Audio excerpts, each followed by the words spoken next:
A former consultant blew the whistle on data analysis from Cambridge Analytica in 2018, exposing the illegal use of information from nearly 70 million Facebook users for political marketing purposes. Christopher Wylie uncovered the company's role in President Trump's 2016 presidential campaign and Brexit. Wylie also revealed the company's links to Russia. The scandal sparked global criminal and political investigations. In his new book, he details the scandal. Wylie sat down with CBS News investigative reporter Graham Cates and CNET senior producer Dan Patterson to discuss a range of issues, including election security. I wonder if you could help us answer a really simple question, which is we're still trying to unpack 2016, and there's going to be a lot of analysis still to come on that. What aren't we paying attention to in 2020? Who is the next Cambridge Analytica, and where should not just reporters, but the public be looking? Yeah, so one of the things that I talk about in the book is something that I feel like the Mueller investigation missed, and actually I feel like a lot of American journalists missed, which was really unpacking the international nature of this alt-right network that exists, right? So, you know, in 2016, you had some of the main funders of Brexit regularly meeting with the Russian ambassador, talking and mentioning in correspondence about Brexit, about American politics, flying to the United States.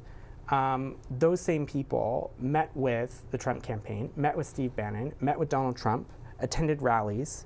Some of those people, one in particular, was actually arrested in the summer of 2016 by federal agents when they were trying to return to London. And the information on that arrest was then immediately passed on to the Russian embassy in the UK. When Donald Trump got elected as president-elect, some of the very first people he met with were these same people who were regularly briefing the Russian ambassador. And the reason I explain this is because so often American media will focus on just what's happening in the United States, right? So, so-and-so met somebody and they have some association with somebody in Russia, right? But that was in New York, or that was in Virginia, or that was wherever. And not like taking a step back and looking at the fact that it's no coincidence that, somebody like Steve Bannon has spent so much time in Europe, right?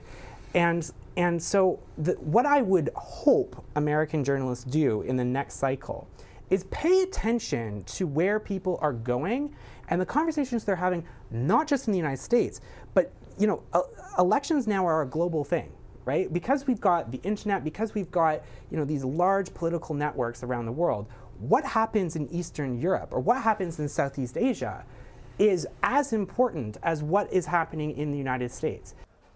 Dan Patterson joins me now.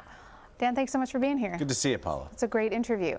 All right, so what exactly is it that he is saying? What is he trying to flag about foreign interference in the next election? So there were a few things that Wylie wanted us to pay attention to regarding the president's cohort and his relationships in specifically Ukraine. And in fact, in an excerpt from the interview we had with Mr. Wylie, he pointed out some connections that Rudy Giuliani's law firm had in Ukraine.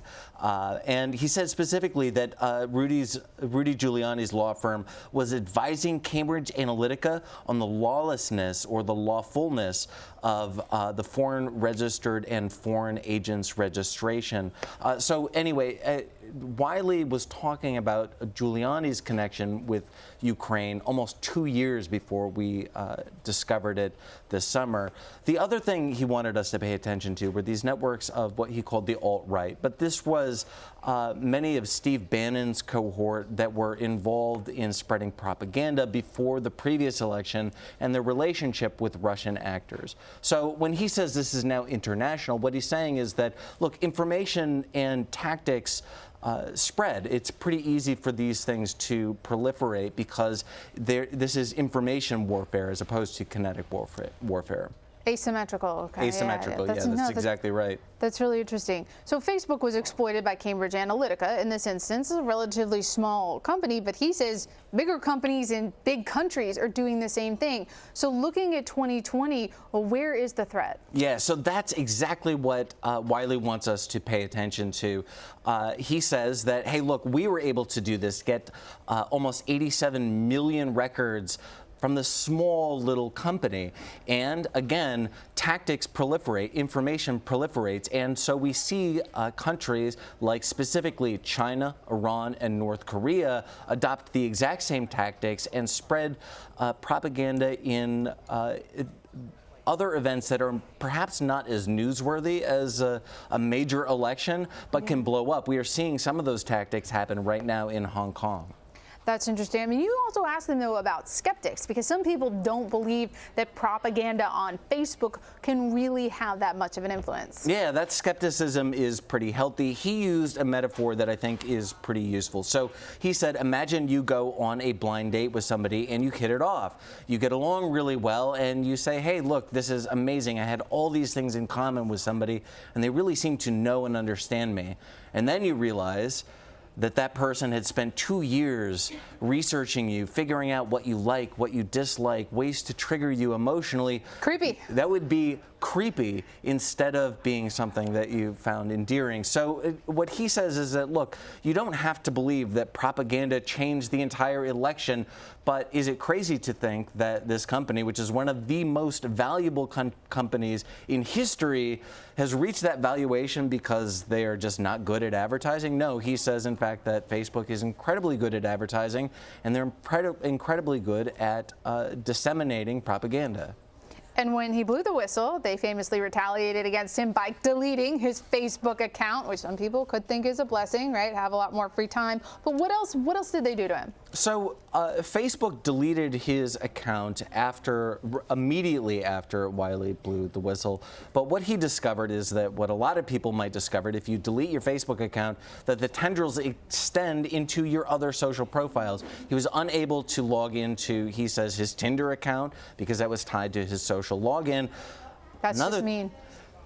Very mean. Everybody's looking for love. Nobody wants to die alone. So true. But what is perhaps creepier is that he discovered not only did they delete his messages, but they deleted the messages he had sent to other people. He had screenshots where he showed, look, this is a conversation where somebody is now having a conversation with themselves. You could have inserted me into this conversation. There's so many levels to this, right? There's the security, there's just your personal information.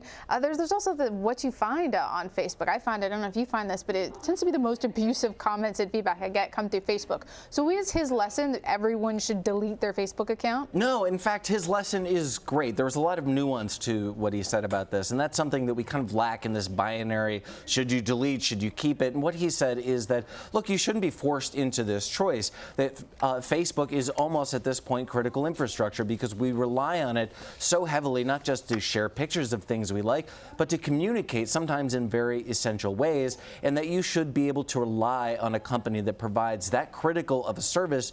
You shouldn't be forced to choose between, well, propaganda and having my private data exploited, or just don't use the service. He says this is no kind of decision at all, and that we should actually hold Facebook accountable for violating our privacy and putting us all in a kind of risky situation.